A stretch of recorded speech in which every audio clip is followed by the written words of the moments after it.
Gloria a Dios. Dice la palabra de Dios en el libro de los Romanos, capítulo 6, verso 23, porque la paga del pecado es muerte, mas la dádiva de Dios es vida eterna en Cristo Jesús, Señor nuestro.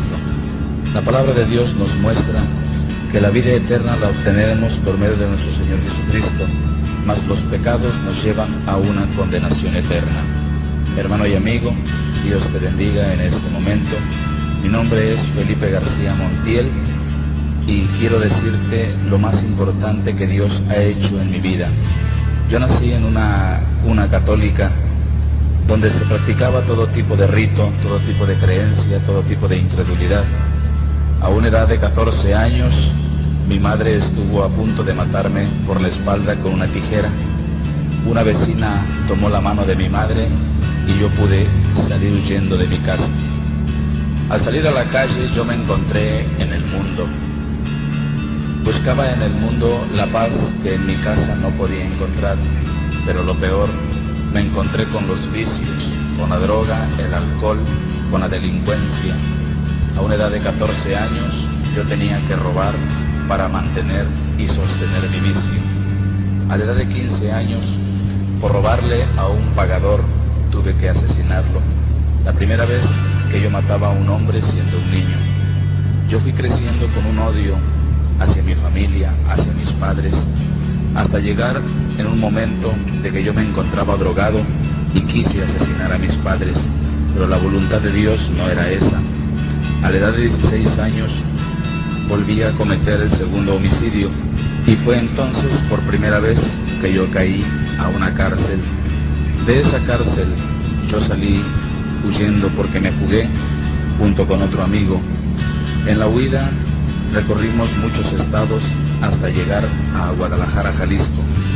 En Guadalajara, Jalisco cometimos un asalto. La policía iba atrás de nosotros, pero nosotros nos escondimos en una residencia muy lujosa. Allí, estando escondidos, yo le dije a mi amigo que la policía había pasado de largo y que no nos había tomado presos. Pero de repente, detrás de nosotros se escuchaba un corte de cartucho. Volteamos hacia atrás y nos encontramos con gente armada en esa residencia. No eran precisamente policías, sino eran guardianes de esa residencia. Nos preguntaron que quiénes éramos nosotros y nosotros contestamos que éramos asaltantes y nos dijeron que nos iban a llevar con su jefe. Nos llevaron con su jefe inmediato y grande fue mi sorpresa que ese jefe inmediato era nada menos que el señor Rafael Caro Quintero, un narcotraficante que está en la actualidad en Almoloya de Juárez. Cuando llegamos a ese lugar, Rafael Caro Quintero nos preguntó que quiénes éramos y nosotros decimos que éramos asaltantes. Él no lo creyó porque íbamos armados. Empezó a preguntarnos y él dijo: los asaltantes no se meten en mi residencia. Ustedes son mandados por alguien para que me asesine. Mi amigo con temor y miedo empezó a decir: no señor, yo no he matado a nadie. Y me miró a mí y le dijo: pero mi amigo ha matado a dos. Rafael Caro Quintero me puso enfrente un guardaespaldas y me dijo: si eres hombre realmente, mata a este hombre que está aquí a mi lado. Para mí fue fácil tomar el arma y pegarle un balazo en la frente. Lo que más impresionó a Rafael Caro Quintero fue de que cuando este hombre cayó al suelo, yo me agaché y empecé a beber de su sangre. Porque déjeme decirle, hermano y amigo, que no había una droga más fuerte que la cocaína, que la heroína, que el tomar un vaso de sangre humana. Mi vida daba un giro de 360 grados en ese momento y desde allí, no cumpliendo todavía los 17 años, me convertía yo en el pistolero y guardaespaldas personal de Rafael Caro Quintero. Empezó mi vida a cambiar, empezamos a traficar con drogas, con armas, los viajes constantes desde Medellín, Colombia, desde Cali, Colombia, hasta Nebraska, los Estados Unidos y regiones del norte de Estados Unidos. 3 años y medio duró mi trabajo con Rafael Caro Quintero. A los 3 años y medio, Rafael Caro Quintero cayó a la cárcel y yo regresé a México porque yo radicaba en Los Ángeles, California. Allá en Los Ángeles era yo jefe de una banda del barrio del Bronx, distribuidora en gran potencia de armas y de droga. Cuando llegué a la Ciudad de México nuevamente, le dije yo a la gente, yo voy a ser el jefe, porque yo conozco todo el negocio. Empezamos a formar una nueva banda, los cuales se componían de 32 miembros.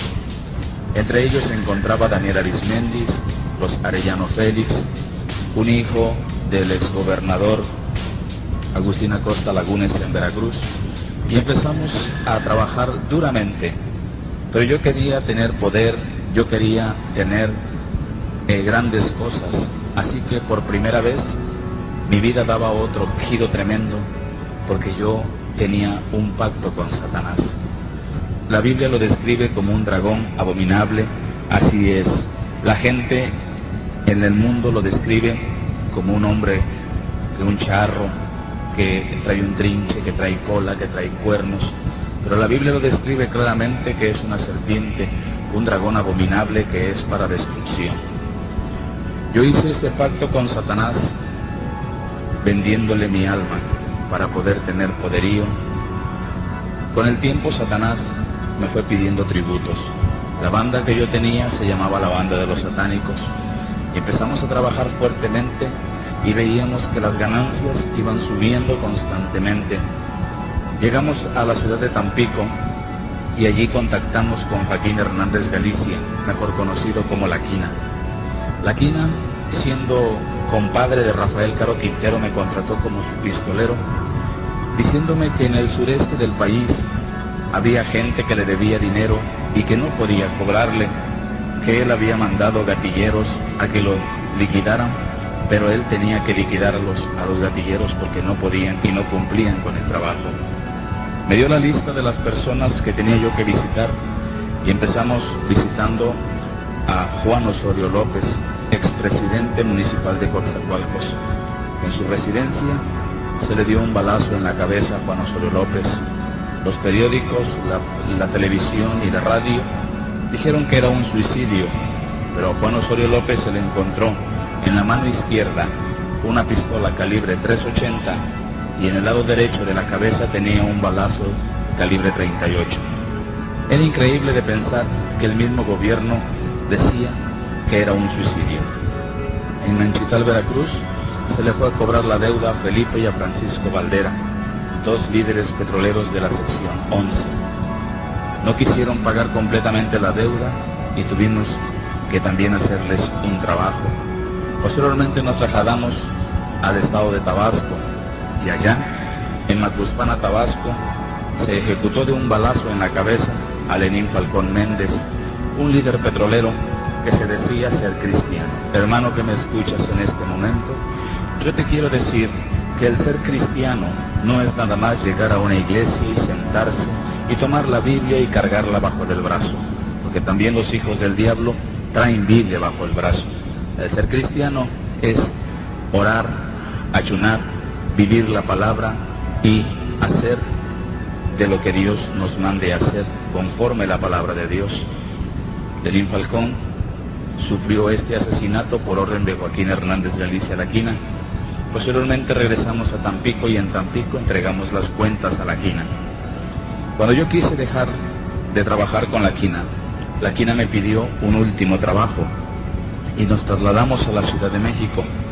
En México fuimos nada menos que a la Dirección General de Programación y Presupuesto, y allí nos encontramos nada menos con el padrino de Sinaloa, un hombre que era muy conocido y en la actualidad es conocido como el 12º Caballero de Colón. Su nombre, Carlos Salinas de Gortari. Carlos Salinas de Gortari era director general de Programación y Presupuesto, cuando La Quina lo amenazó diciéndole que él no iba a ser presidente. Al poco tiempo, cuando Salinas de Gortari llegó a la presidencia, al primero que metió a la cárcel fue a La Quina. Nosotros tuvimos que huir a los Estados Unidos a traficar nuevamente con armas y drogas. El negocio iba subiendo, pero había algo que a mí me faltaba en la vida: el conocimiento de la verdad, el conocimiento de Cristo, el sentir el amor y la misericordia de Dios. Yo era ateo, yo nunca creí en ninguna imagen, en ningún Cristo, en ningún Dios, porque yo decía que yo era mi único Dios. Pero déjeme decirle que en la palabra de Dios dice que nadie va al Padre si no es por mí. Jesús lo dijo, y Jesús es el camino, la verdad y la vida. Él es el que dio su vida por la salvación y el perdón de los pecados. Oh, gloria a Dios. Posteriormente, después de que se enfrió un poco el problema de la quina, regresamos a México y empezamos nuevamente a trabajar.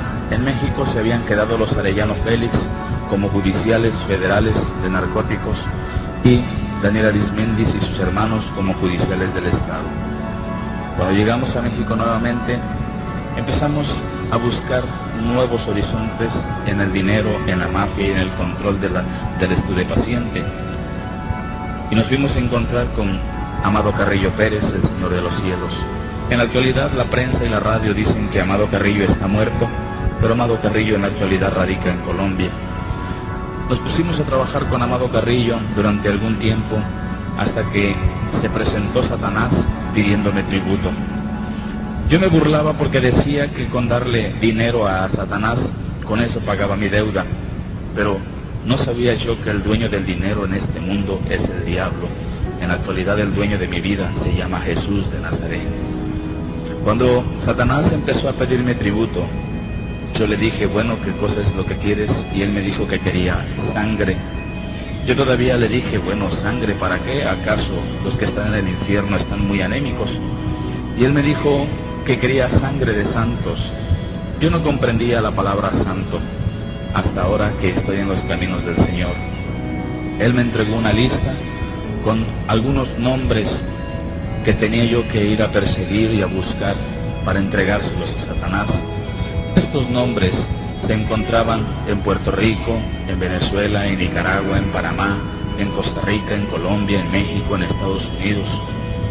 Y estos hombres, los que estaban escritos en esa hoja, eran nada menos que pastores evangélicos pentecosteses.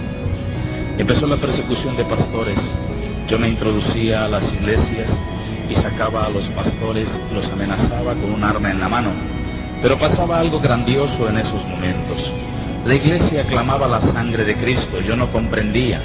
Esa sangre que Cristo derramó en la cruz del Calvario, desde que Él la derramó, ha tenido un poder tremendo contra el diablo, porque el diablo está vencido.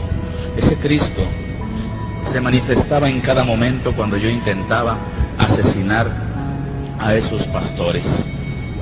Cosa curiosa, pero ahora comprendo el poder de Dios, porque cuando yo ponía el arma en la cabeza de los pastores, no sonaba ni un cartucho. Y yo decía, ¿qué es lo que pasaba? ¿Por qué pasaba esto? Pues déjeme decirle que la mano de Jehová estaba presta para salvar a sus siervos. Eso lo he comprobado porque ahora como cristiano, como siervo de Dios, han intentado asesinarme en 2 ocasiones. Una en un templo, otra en una campaña. Y la última fue de que nos dieron veneno en la comida a mí y a mi esposa.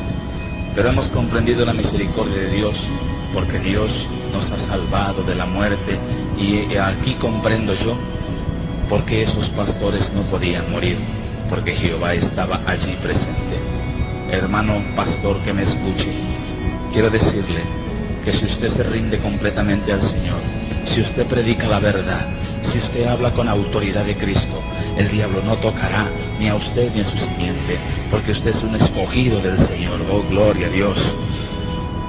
Cuando esto sucedió y no pude asesinar a los pastores, el diablo empezó a enviarme a las cárceles. Yo fui objeto de las peores torturas que existen en las cárceles. Se me tomaba preso y me guindaban en una viga con las esposas y empezaban a golpearme brutalmente, hasta hacerme orinar, vomitar sangre y tirar sangre por la nariz.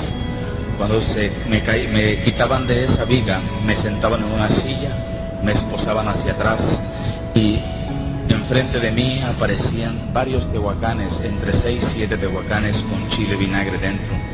Me tapaban la boca con una franela, me hacían la cabeza hacia atrás y me echaban el tehuacán por las narices. Cuando terminaban de echarme el tehuacán, me golpeaban el estómago, y cuando me sacaban la franela, era sangre lo que yo vomitaba. Las uñas de mis dedos de mis pies se me arrancaron con pinzas.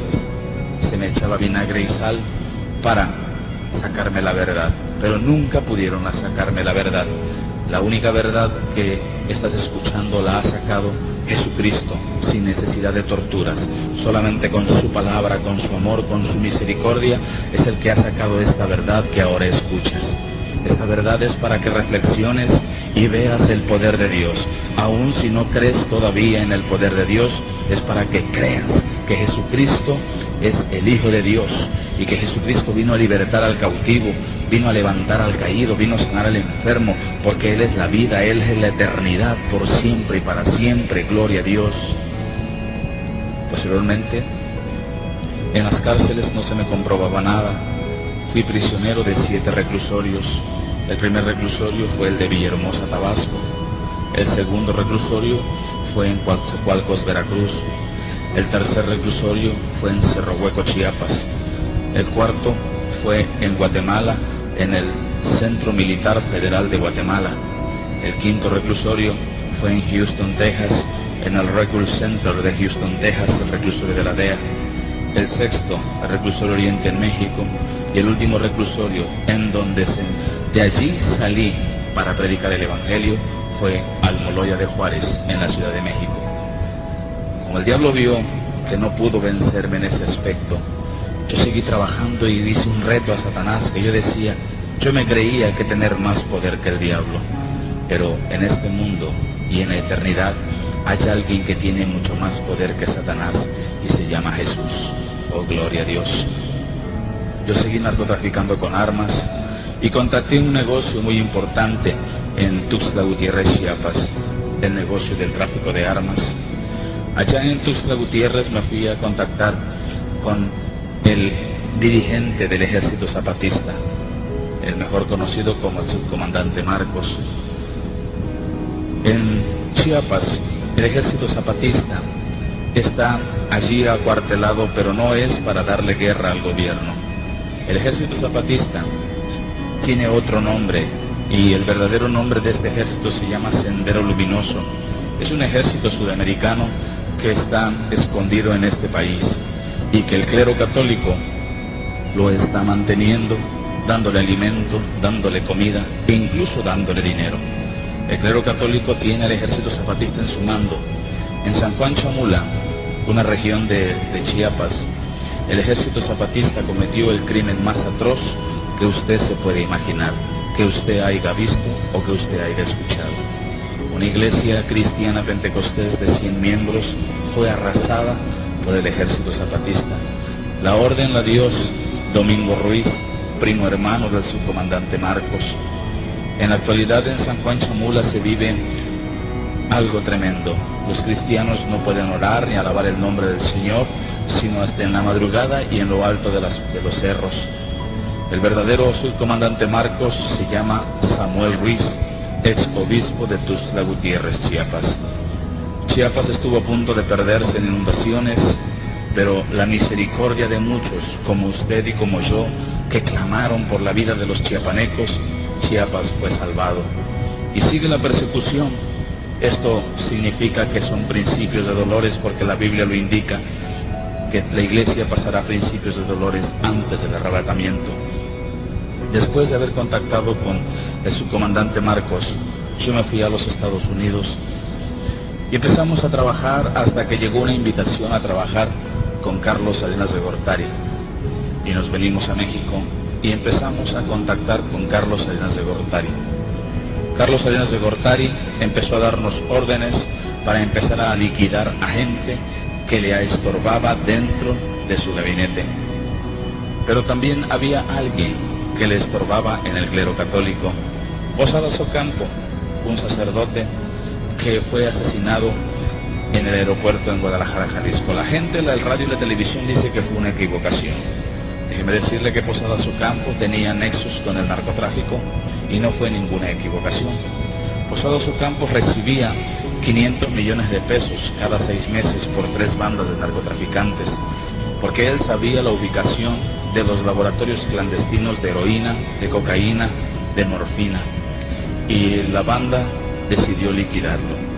Posteriormente, en la Ciudad de México se me ordenó darle muerte a un procurador de justicia, a José Francisco Ruiz Massieu, ex procurador de México, ex cuñado de los Salinas de Gortari. Ellos habían pagado un buen dinero para liquidarlo porque Ruiz Massieu estaba descubriendo las anomalías de los Salinas de Gortari y también ya no quiso seguir en el negocio y por eso se le liquidó. El diputado Manuel Muñoz Rocha también fue asesinado por orden de Carlos Salinas de Gortari. El esqueleto que se encontró en la finca El Encanto no es el de Muñoz Rocha. Muñoz Rocha quedó en un pilar de protección de 10 por 15 y con muchas toneladas de cemento. Posteriormente, había alguien que estaba estorbando los planes de Salinas. Salinas era el primer sacerdote satanista a nivel en el estado, en el país de México, pero también era alguien que quería tener el poderío del país. ¿Por qué? Porque él le sirve en la actualidad a Satanás. Cuando Luis Donaldo Colosio Murrieta surgió como nuevo candidato a la presidencia, Luis Donaldo empezó a trabajar y a hablar cosas conforme la escritura de Dios. ¿Por qué motivo? Porque Luis Donaldo Colosio Murrieta era un candidato a la presidencia, pero él era cristiano pentecostés. Luis Donaldo Colosio se había convertido a Cristo en una campaña en el estado de Chihuahua. Cuando Carlos Salinas de Gortari llamó a Colosio a la Casa de los Pinos para ubicarlo, qué es lo que debía de hacer cuando llegara a la presidencia.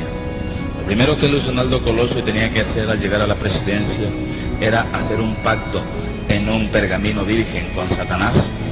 Y Luis Donaldo Colosio no lo aceptó y se lo dijo a Carlos Salinas: yo no le puedo servir al diablo porque yo he conocido a un Cristo de poder. Cuando Colosio se negó a servirle al diablo, Carlos Salinas de Gortari se comunicó directamente al clero católico en Roma, y de allá vino la orden para matar a Luis Donaldo Colosio. Se nos había dado la orden de asesinarlo por medio de una bomba metálica en el vehículo donde se transportaba, pero Carlos Salinas de Gortari se desesperó y le dio la orden a Mario Aburto. La pistola que utilizó Mario Aburto no fue la que mató a Colosio. A Colosio lo mataron en el hospital en Tijuana de una inyección. Posteriormente se le dio muerte a la secretaria, posteriormente se le dio muerte a un procurador en Tijuana y por último a la esposa de Colosio. ¿Por qué motivo? Porque la esposa de Colosio tenía las pruebas de quién había mandado a matar a su esposo y se fue a Roma a entregarle las pruebas a quien le había dado la autoridad y la orden a Salinas de Gortari de matar a Colosio. Juan Pablo II, el asesino intelectual de Luis Donaldo Colosio, ahora se mofa de decir que es el vicario de Cristo, pero nosotros sabemos que no es así. Es el vicario del diablo. ¿Por qué? Porque Jesús no necesita ningún hombre de esa índole para manifestarse. Jesucristo se manifiesta en el pueblo que le alaba, que le glorifica, en el pueblo que canta, en el pueblo que ora, en el pueblo que ayuna, en el pueblo que le sirve al Señor. He ahí donde está el Señor Jesús. El Señor Jesús no está dentro del pecado. Jesús ama al pecador, pero no quiere al pecado. Y si tú estás dentro de uno de estos pecados como el adulterio, la fornicación, el alcoholismo, el asesinato, el robo, yo te invito a que vengas a Jesús. Yo te invito a que tú seas uno de esta familia. Oh, aleluya. Después de esto, vino el exilio de Salinas y nosotros seguimos trabajando con la droga y las armas. El diablo se volvió a presentar nuevamente y me dijo que él quería que yo asesinara a un hombre que le daba mucha guerra. Este hombre es un siervo de Dios. Donde este hombre se paran, las almas se convierten. ¿Por qué? Porque el Espíritu Santo mora en él. Yo había regresado de un viaje de Colombia cuando el diablo se me apareció y me dijo que él quería que yo asesinara a este hombre. Al llegar a Los Ángeles, California, se me tomó preso por un instante, mas me dejaron libre por el dinero que pagué. Y me vine a México nuevamente, y en México fue donde el diablo me dijo: ahora es el momento de que tú liquides a ese hombre que me estorba. Cada vez que ese hombre habla de Dios, cada vez que ese hombre habla de Cristo, hasta los brujos que yo tengo a mi cargo se convierten a él, y yo quiero que lo mates. Como yo no creía en Cristo y todo lo que oliera a Dios yo odiaba, ahora yo siento un coraje a todo lo que huele a diablo. Por eso, cada vez que oramos, cada vez que predicamos, cada vez que hablamos de la palabra de Dios, el diablo se revuelca como un gusano, porque sabe que la palabra de Dios se cumple, donde dice que sacará de lo más vil del mundo para avergonzar a los sabios, para predicar la palabra, para llevar el mensaje. ¡Oh, gloria a Dios! Entonces yo le dije: bueno, ¿dónde tengo que ir? El diablo me mostró un documento, una pequeña hoja donde estaba la dirección de donde yo tenía que ir, y me trasladé a la ciudad de Acapulco, Guerrero. En Acapulco, Guerrero estaba ese hombre precisamente al que yo tenía que asesinar. Grande fue mi sorpresa, porque cuando llegué a la dirección que estaba escrita en el papel, yo me quedé sorprendido, porque donde yo había ido era a una campaña evangélica. Yo dije: el diablo se volvió loco de tanto azufre que huele, porque me está enviando a una campaña evangélica sabiendo que yo odio a los evangélicos. Pero allí dentro estaba el hombre que yo tenía que asesinar. Entonces me introduje a esa campaña, clamando y diciendo: Señor, en el nombre de Jesús, te pedimos que cubras a tu siervo. Yo no entendía eso hasta que llegué al púlpito. Allí me encontré con un hombre de baja estatura, el siervo de Dios. De baja estatura, algo fortachón, pelo blanco, con una mano en la Biblia y la otra hacia el cielo, diciendo: Señor, cúbreme con tu sangre preciosa. Cuando yo me le quedé mirando, ya este hombre había abierto los ojos y me estaba mirando, y yo le dije: oiga, ¿usted es Gigi Ávila? Y me dijo: sí, yo soy Gigi Ávila. Y yo le dije: bueno, pues esta es tu última noche, porque te vengo a matar. Y este hombre, con toda tranquilidad y con una sonrisa en los labios, me dijo: ya lo sabía. Yo dije: ¿cómo es posible que este hombre sepa que lo voy a matar? Si vengo recorriendo kilómetros y kilómetros para llegar hasta aquí y lo voy a asesinar. Pero déjeme decirle que el Espíritu Santo le había dicho: revístete de mi poder, porque el diablo te viene a atacar. Entonces, cuando quise sacar el arma, no pude sacar el arma. Estaba yo, hasta chueco estaba yo, porque no pude sacar el arma. Y yo dije: no puedo moverme, pero una fuerza me jalaba hacia afuera. Y así di media vuelta y me fui. Al llegar allá afuera, mi brazo parecía un tívole, daba vuelta de rapidez y volteé hacia la puerta. Mas lo que vi en esa puerta me dejó tan impresionado que tuve miedo. Por primera vez tuve miedo. Cuando volteé allí, yo vi muchos hombres de blanco, y cada hombre tenía un escudo, y en la otra mano tenían unas espadas blancas. Yo no comprendía eso hasta ahora que me encuentro en los caminos de Dios, que eran ángeles de Jehová que guardaban a su siervo. Como el diablo vio que yo no pude matar a Gigi Ávila, empezó a cerrarme los negocios, y yo decía: me voy a quedar pobre. Por cierto, cómo me da tristeza a mí escuchar a cristianos hermanos que dicen: hermano, yo no puedo ofrendar ni diezmar porque soy pobre. Y yo siempre les he dicho: está pobre porque no lo hace, hágalo y será rico en el nombre de Jesús, porque el Señor da al 100 por uno. Cuando empezó el diablo a cerrarme los negocios, yo no sabía qué hacer, me encontraba desesperado. Pero déjeme decirle que la desesperación lleva a la perdición. Cuando se está en el camino de Dios, cuando se encuentra la verdad, cuando se encuentra la luz, no hay desesperación, hay una paz, hay un gozo, hay algo que se mueve dentro del corazón, dentro del cuerpo, hay algo que lo eleva, que lo levanta, que cada día lo hace perfecto. ¿Por qué? Porque estamos buscando la perfección en el nombre de Jesús.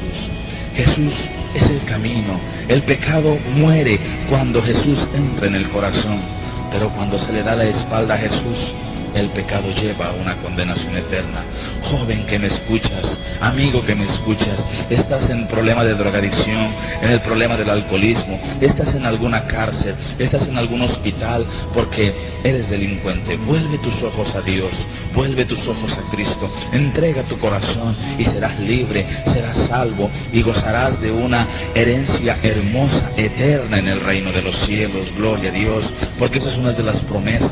Madre de familia, si tienes problemas con tus hijos, en la Biblia hay una promesa muy hermosa que dice: serás salvo tú y toda tu casa. Allí encuentras esa promesa. Si tú entregas tu vida a Jesucristo, si tú vuelves tus pasos al Señor, serás salva tú y tu casa, tus hijos, tu esposo, orando y ayunando. Vuelve tus ojos a Dios. Ninguna imagen, ningún ídolo, ningún santo de barro, de madera, de metal dan la salvación como Cristo la dio. Porque ninguna virgen se dejó crucificar, ningún santo se dejó crucificar. Solamente Jesús, el Hijo de Dios, dio su vida por el perdón de los pecados. Este es el momento de que vuelvas tus ojos a Dios. Oh, gloria a Dios. Después, yo no sabía qué hacer porque las cuentas bancarias bajaban. Pero llegó el momento que me ofrecieron un negocio. El negocio que es el mejor pagado en el mundo de la mafia, el negocio del secuestro. Yo cometí 42 secuestros. Dios bendiga a las madres que tienen sus hijos y Dios tenga misericordia de aquellas que no lo tienen. Secuestré a niños. Esos niños, después de ser secuestrados, eran llevados a un lugar de Centroamérica, en Guatemala. Allí, esos niños se acostaban en una plancha de piedra y se hacían ritos satánicos con ellos. Yo era tercer sacerdote sacrificatorio satanista de una secta satánica. Con un cuchillo especial, yo partía vivos a los niños desde el pescuezo hasta el ombligo. Después de haberlos partido vivos, se les sacaban los órganos. Los órganos que sobraban servían para hospitales clandestinos en Centroamérica. El corazón y la sangre se ofrendaban a Satanás. El corazón de los niños eran comidos por los sacerdotes principales y el sacerdote sacrificatorio. Después de que la sangre era ofrecida a Satanás, se juntaba en unos trastes especiales y en una licuadora se licuaba el corazón con la sangre y se llevaban a las empresas más grandes refresqueras del mundo, Industrias Coca-Cola. Así que, hermano y amigo que me escucha, déjeme decirle que Coca-Cola no contiene cocaína ni productos químicos, contiene sangre de sacrificios humanos. Después de que empezamos a hacer eso, 42 niños fueron sacrificados a Satanás. Empecé a sentir más poder, pero había algo dentro de mí, entre mi lucidez, que yo decía: ¿será que algún día no podré estar tranquilo en algún lado? ¿Será que algún día no podré yo ser un hombre nuevo, ser un hombre bueno? Pero nuevamente me asaltaban a mí los pensamientos inmundos, pero nunca pensé que ese día llegaría. Para mí estaba lejos, para mí estaba distante, a como mucha gente piensa que no hay salvación, a como mucha gente piensa que no hay solución a los problemas, que no hay sanidad en las enfermedades. El médico le puede decir que tiene cáncer y que va a morir, pero Jesucristo le dice que no, porque Él le da la vida. Los problemas le puede decir un abogado que no tienen solución, pero Jesucristo es el abogado de abogados y Él soluciona los problemas. Para mí era difícil creer que yo fuera salvo. Y para mucha gente en la actualidad es difícil creer que yo haya sido salvo, que Dios me haya perdonado después de tantas atrocidades que cometí. Pero déjeme decirle que para Dios no hay imposible, para Dios no hay barrera, para Dios no hay distancia, para Dios no hay nada que le impida. Dios es grande y poderoso. Yo cometí 60 homicidios. Yo torturaba a mis víctimas antes de quitarles la vida. Yo gozaba con las torturas. Cometí 17 asaltos bancarios en la Ciudad de México. trafiqué con armas, trafiqué con droga. Fui uno de los peores drogadictos y alcohólicos que pudo haber existido. Intenté asesinar a mis padres, intenté asesinar a mi esposa, intenté asesinar a mis hijos. Pero déjeme decirle que ya Dios tenía un plan para mi vida. Ya Dios había puesto en una hoja especial mi nombre, donde Él me iba a rescatar. Como no pude seguir sirviéndole a Satanás, porque había cometido errores grandes, empezó nuevamente a dejarme sin dinero y sin nada. Entonces me contrataron para venir a Veracruz a hacer dos últimos trabajos. Uno, asesinar a Felipe Lagunes, sobrino del exgobernador Agustín Acosta Lagunes. Y el otro, matar a Cirilo Vázquez. Uno murió, el otro está vivo. Cuando yo me fui a la Ciudad de México para irme a los Estados Unidos, allí en el aeropuerto de México, fui tomado preso y llevado a la cárcel. Se me juntaron varios delitos por los cuales había un proceso. Se me juntaron 7 delitos, de los cuales cuando llegó la sentencia por cada delito eran 38 años por cada delito. Pero a Dios no fue imposible para Él sacarme de la cárcel y quitarme esa sentencia, porque al poco tiempo yo salí de la cárcel y yo decía, ¿cómo es posible que después de haber estado en la cárcel, de haberme sentenciado, yo salga libre en menos que canta un gallo? Yo no lo comprendía. Mi esposa clamaba a Jesús constantemente, porque déjeme decirle que yo ya me había casado con mi esposa. Mi esposa, de origen judío, clamaba a Dios. Yo golpeaba a mi esposa constantemente cuando ella me hablaba de Jesús. Ella no soportaba ver que yo me drogara, que yo me alcoholizara. Ella clamaba a Cristo.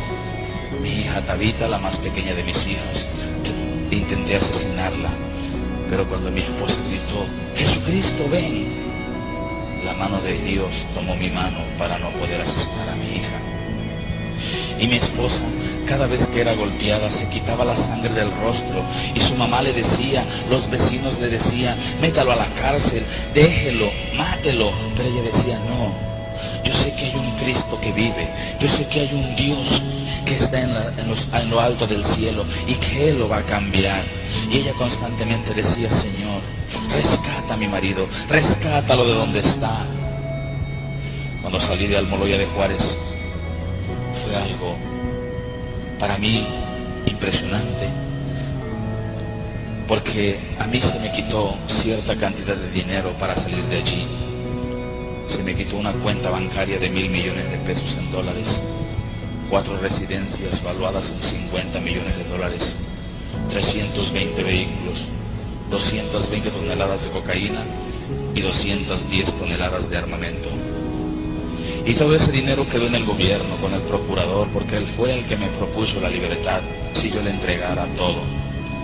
Lo más grandioso que me pasó en la cárcel fue que cuando llegué, ya Dios me tenía preparado algo especial.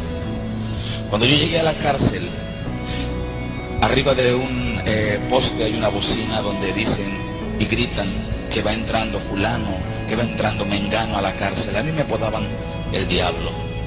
Entonces el de la bocina gritó, va entrando el diablo a la cárcel. Y cuando entré a la primera puerta de la Almoloya de Juárez, se me acercó un enanito, un hombre de 1,20 de estatura, y con una sonrisa en los labios me dice, ¿tú eres el diablo? Le digo, sí, yo soy. Y me dijo, déjame decirte que Cristo te ama. Y yo decía, ¿cómo es posible que hasta dentro de la cárcel hayan aleluyas? Y le dije, quítate de aquí, enano. Ese hombre se convirtió en mi sombra dentro de la cárcel. Cuando iba al baño, él me tocaba la puerta y me decía, ¿estás ahí? Yo le decía, sí, estoy aquí, Cristo te ama. Íbamos al comedor y allá en el comedor me decía, Cristo te ama. Me seguía por toda la cárcel diciéndome que Cristo me amaba. Una ocasión se me guindó de mi camisa y que me la rompe. Yo me enojé tanto y lo agarré del cuello de la camisa Y como estaba chiquitito y no pesaba, lo levanté y lo puse arriba de un muro y le dije, te vas a morir. Y este hombre dijo, no me importa, pero déjame decirte que Cristo te ama. Un hombre ferviente, un hombre necio, un hombre que constantemente me decía que Cristo me amaba. Hermano y amigo, hermano que me escucha, a usted nada más le cierran la puerta de una casa y deja de ir. Sea usted necio, sea usted ferviente, clame a Cristo primero y vaya y evangelice. Si le cierran la puerta, vuelva a tocarla. Si le vuelven a cerrar, vuelva a tocarla. Pero la tercera vez que usted toque, tóquele en el nombre de Jesús y esa puerta no se cerrará. Oh, gloria a Dios. Y llegó la libertad. Y salí de Almoloya de Juárez. Y todavía cuando salí de la cárcel, yo salí con algo dentro de mí, el vicio de la droga y el alcohol. Allá cometí mi último asalto, todavía. Y puse un negocio de camisas en el barrio de Tepito. Yo vendía camisas. Después de vender toneladas y toneladas de droga, vendía yo camisas. Y llegaban y me preguntaban, ¿cuánto vale esa camisa? Le decía yo, esa camisa te vale 500 pesos.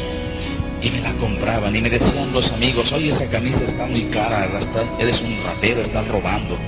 Déjeme decirle que yo le hacía doble cuello a la camisa y allí iban las grapas de cocaína. Hasta que la federal se dio cuenta y me quitó el negocio de las camisas. Pues me puse a vender vestidos. Y empezaba yo a vender vestidos, cosa curiosa, pero los que me compraban los vestidos eran hombres. Y la gente se preguntaba, bueno, ¿y por qué los hombres compran esos vestidos? Hasta que una ocasión llegó una mujer a comprarme un vestido y la policía la siguió. Le quitaron el vestido que había comprado, lo rompieron y dentro del dobladillo del vestido iba la grapa de cocaína.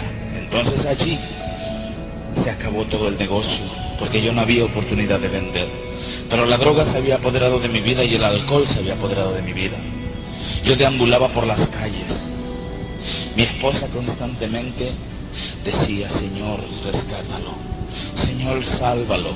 Señor, levántalo de ahí donde está. Y de la Ciudad de México nos trasladamos a la ciudad de Córdoba, Veracruz. Y allí empezó una vida tremenda, una vida infernal. ¿Por qué? Porque yo me convertí en un T-por-8. Después de haber tenido tanto dinero, mi vida estaba en la basura, a donde el diablo quería que estuviera. Allí yo me reía de los aleluyas, yo le decía a mi esposa, si tu Cristo existe, que baje, que me vea, que me hable, lo quiero ver. Eso es mentira, decía yo. Cristo está muerto, Cristo se engusanó. Los apóstoles lo sacaron de su tumba y lo escondieron para que la gente creyera que está vivo. Cristo está muerto. Pero qué gran mentira tenía dentro de mí, porque déjeme decirle que Cristo vive, que Cristo está vivo, Cristo es real, Cristo camina, Cristo habla, Cristo oye, Cristo toca. A Jesucristo no necesita andarlo cargando de un lado para otro, porque Él, al contrario, camina solo y lo carga a usted. No hay quien pueda cargarlo porque Él es la fortaleza. Yo retaba a Jesús estando drogado y alcoholizado y le gritaba, si eres el Hijo de Dios, baja de allí, te quiero ver ahorita. Y nunca bajaba. Y yo era T-por-8, me quedaba en la calle tirado, mi pantalón me lo quitaba cada 3 meses, andaba yo todo greñudo, todo piojoso.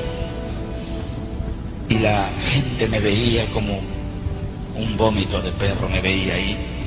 A la vuelta de donde yo T-por-ocheaba estaba una iglesia cristiana y los cristianos pasaban por ahí y el pastor pasaba y le daba vuelta porque no quería ver a un alcohólico.